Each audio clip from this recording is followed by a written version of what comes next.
Born to fight, conditioned to obey, she had never known kindness until a human refused to treat her as a weapon.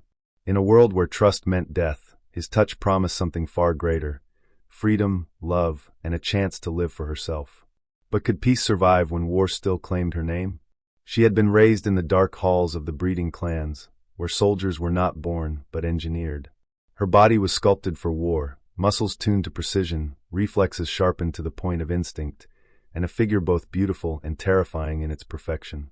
Yet behind the striking blue hue of her skin, behind the black, spiraling horns that crowned her head, and the long, elegant ears that twitched at every sound, there was fear, a fear of living for anything other than orders. Chains rattled as she knelt in the center of the auction chamber, her curvy form lit by pale industrial light. The crowd murmured, studying her like a prize weapon. Her combat garb, short, torn, and smeared with dust, did little to hide the faint tremble of her thick thighs or the bruises along her arms. She kept her gaze low, teal eyes dulled to match the steel floor beneath her. Soldiers weren't allowed to dream. Soldiers weren't allowed to want. But when the human walked in, everything shifted. He was tall but unarmored, his coat hanging loosely from his shoulders, dust from the wasteland still clinging to the seams.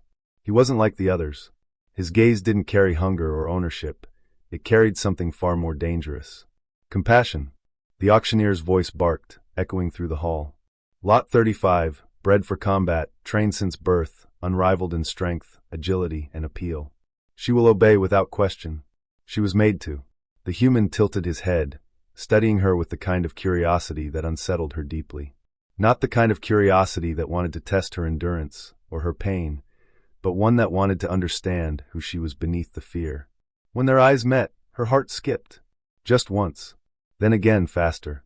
She quickly looked away, but not before he saw the faint glimmer of something she hadn't let show in years: hope. "Open her restraints," the human said. The auctioneer froze, half smirking. "Sir, she's not to be touched until—" "I didn't say I'd touch her. I said open them." Whispers rippled through the crowd. No one had made such a request before. The handlers hesitated, their claws hovering over the release console. The alien girl's breath caught.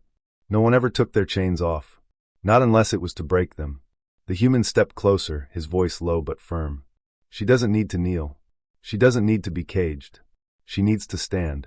And for the first time since she could remember, her knees shook not from restraint, but from the terrifying, unsteady feeling that maybe, just maybe, freedom had entered the room.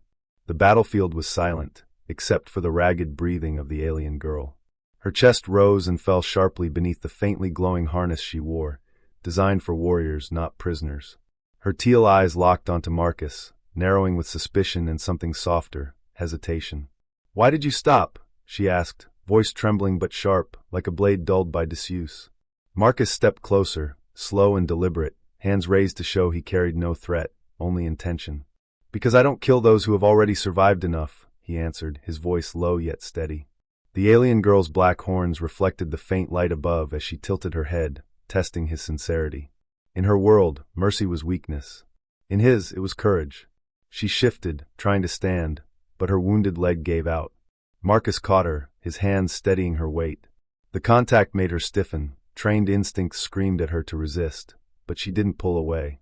Not immediately. "Why are you touching me like I won't break?" she whispered, almost to herself. Marcus met her gaze, unwavering. "Because you won't." Slowly, he lowered her to a makeshift seat, an overturned crate near the fractured bulkhead of the ruined corridor. The room smelled of scorched metal, blood, and something faintly floral, her scent clinging to the tattered fabric of her battle-worn uniform. She studied him like she had been trained to study prey, searching for weakness, but found only resolve. His hands, though calloused from work and war, moved with care as he reached for a medical kit. She tensed when he drew closer, a soft hum of her energy field pulsing against his skin, but allowed him to kneel. "This will sting," Marcus murmured, dabbing antiseptic to her wound. She hissed, sharp teeth flashing briefly, but her grip on his arm steadied her. "You fight like one of us," she whispered, voice low, almost begrudgingly. Marcus gave a faint smile, eyes still focused on cleaning the injury. "No, I fight like me, but I protect like someone who knows what it's like to lose everything." Her gaze softened, just barely.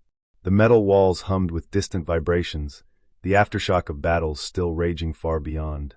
Yet in that narrow space between life and death, A strange stillness grew, a fragile thread neither of them had words for. When he finished, Marcus leaned back, giving her room. She looked down at her leg, then back at him, something flickering behind her eyes. A question she didn't yet know how to ask. "Why?" she breathed finally, voice breaking on the single word. Marcus didn't answer with speeches.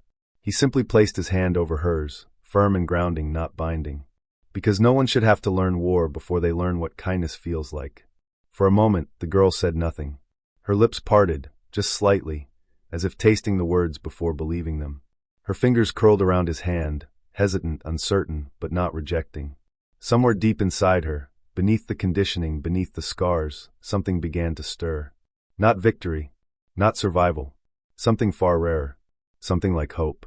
The alien girl stirred, her black horns catching the firelight like polished obsidian, her long corner-shaped ears twitching at the sound of his steady breathing.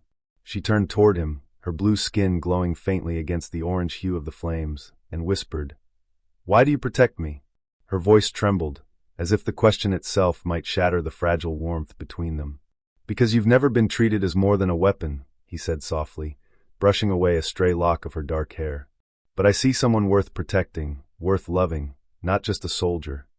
Her breath caught, and for the first time, she didn't look away. Her curvy silhouette leaned closer, the soft rise and fall of her chest betraying emotions she didn't yet understand. The human extended his hand, slow, deliberate, and she placed hers in his, trembling but unflinching. The campfire crackled, echoing the unspoken promise between them. Tomorrow, the galaxy might hunt them. Tomorrow, the war might return. But tonight, beneath the broken sky, an alien bred for war learned the impossible truth of human compassion. And for the first time in her life, she believed she could be more than what she was made to be.